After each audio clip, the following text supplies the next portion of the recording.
Hello and welcome to a new episode on Sadhana World Foundation. Our mission is to craft young lives. We present stories from folktales and lessons in history which have got teachings on moral values. We deeply believe in the fact that these stories have tremendous amount of learnings, opportunities for our young adults and young children to learn from them and to become better and stronger human beings. Today, I have picked up a topic which is again what we encounter day to day. Imagine a school going kid or a college going student. The pattern of questions change just before the exam. The course from which the questions are going to come changes just a few days before the exam. What happens in that situation?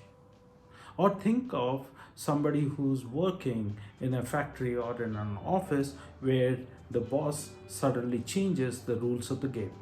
As in the rules for bonus or salary or things like that suddenly change.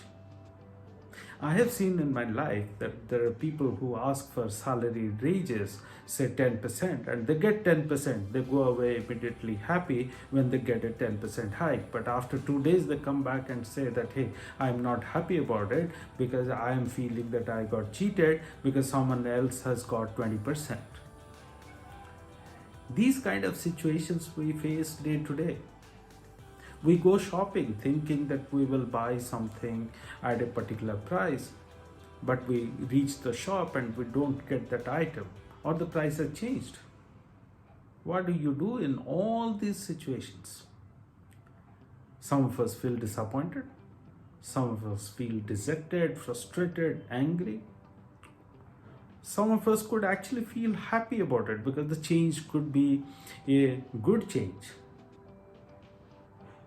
You go shopping and somebody didn't want to spend money, then you become happy that okay, the product is not available, you could save the money. Or imagine a student who has worked really hard on the previous announced course of, let's say, 10 chapters, and 2 days before the exam it is announced that the course has been reduced from 10 chapters to 6.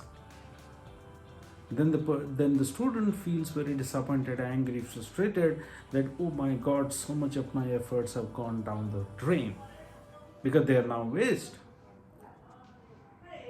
So what do you do? Similarly, there could be a game of sport happening in the arena and suddenly it starts raining. So the sport has to be, or the game has to be stopped. The team which was in a very strong winning position feels very disappointed. Or there is someone, your opponent suddenly starts applying some tactics, some tricks which you could never have expected them to play with. They were losing, suddenly they started raging the ante. So what do you do? Do you start thinking that why me? Do you start thinking that why this situation is happening? Do you start thinking that why you are facing this problem? Many of us feel victimized. Many of us feel very unfortunate. We blame our luck. We blame many other factors. We sometimes blame ourselves. But is that the right thing to do? Why does it happen? If we think about it, maybe we'll be able to deal with it better. There is a story, a folk tale that I was going through. Maybe that's very interesting in this context. Once upon a time, there was a scientist who used to conduct research about human behaviors. He came to know that there is a tribal village where there are a lot of people living there, but all of them are blind. He was intrigued about this particular situation. He thought that he should go and find out why everybody in that village is a blind person. The gentleman went to the village and started checking what's happening around. He started living there. as a part of that community. Initially, there was a little bit of a trouble for the introductions to take place, but over a period of time, he started living there. He was part of that community. He carried out, kept carrying out his research. He could see that actually the people who are blind there are living their life like a normal people, what people with eyes live.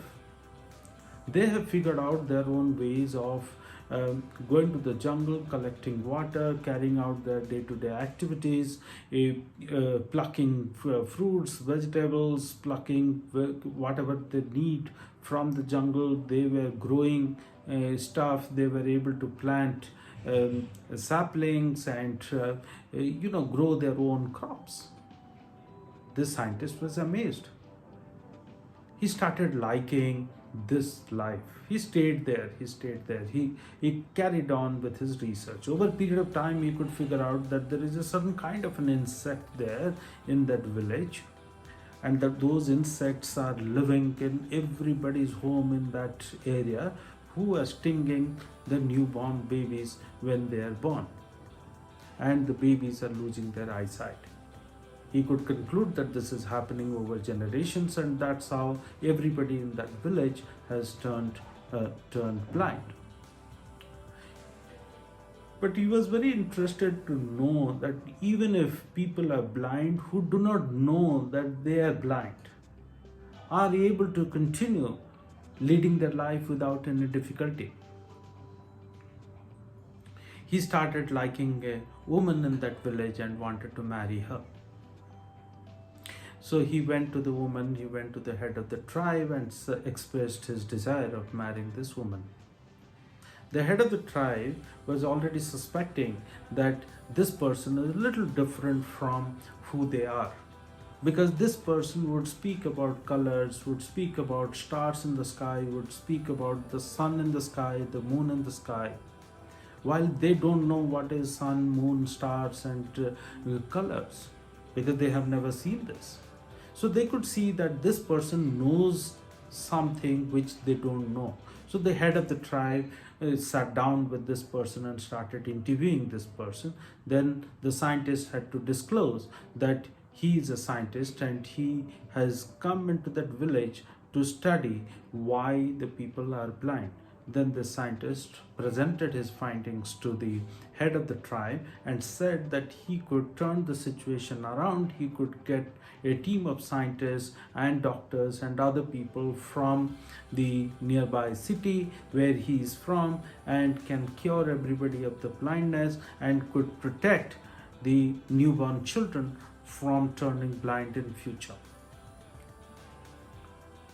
But imagine what the head of the tribe decided. The head of the tribe said that it is okay for you to marry the lady of our community, but in the next 12 hours, you have to turn yourself into blind. Then only you can marry the lady from our community. The scientist was amazed. He said, why? I am trying to make something good for the community. If I am married to the lady of this community, I'll be much more committed and dedicated for each one of you, and will make this community much more advanced and will get a lot of amenities, and the standard of living will go up, and so on and so forth.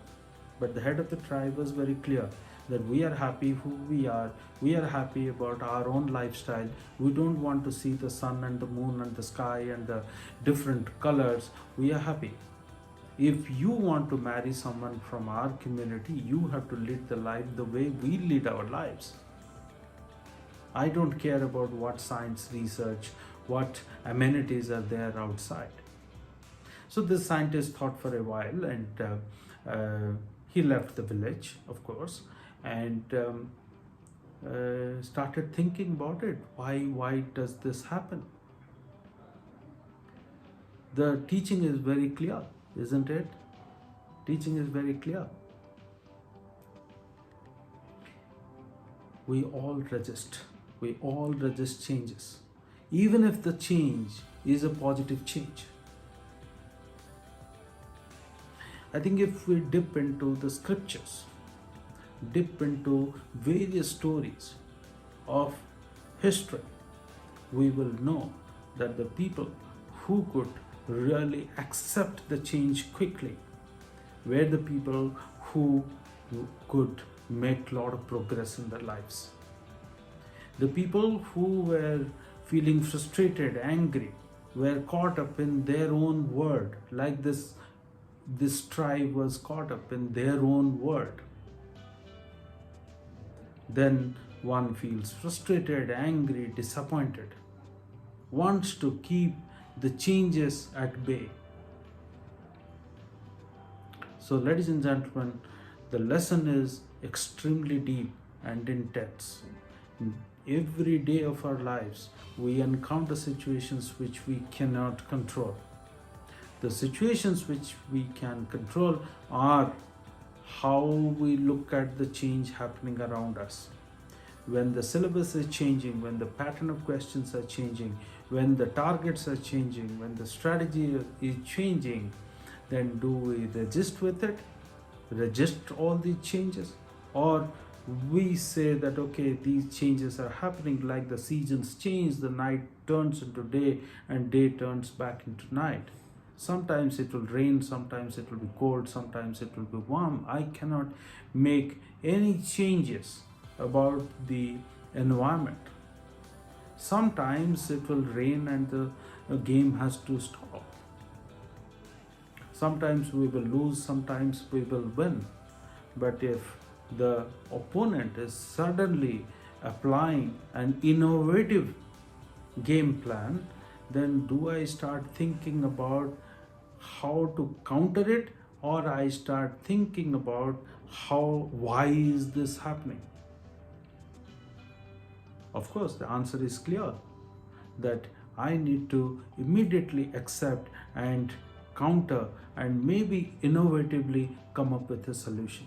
Ladies and gentlemen, I hope you like this today's episode. Thank you very much. I look forward to our future conversations.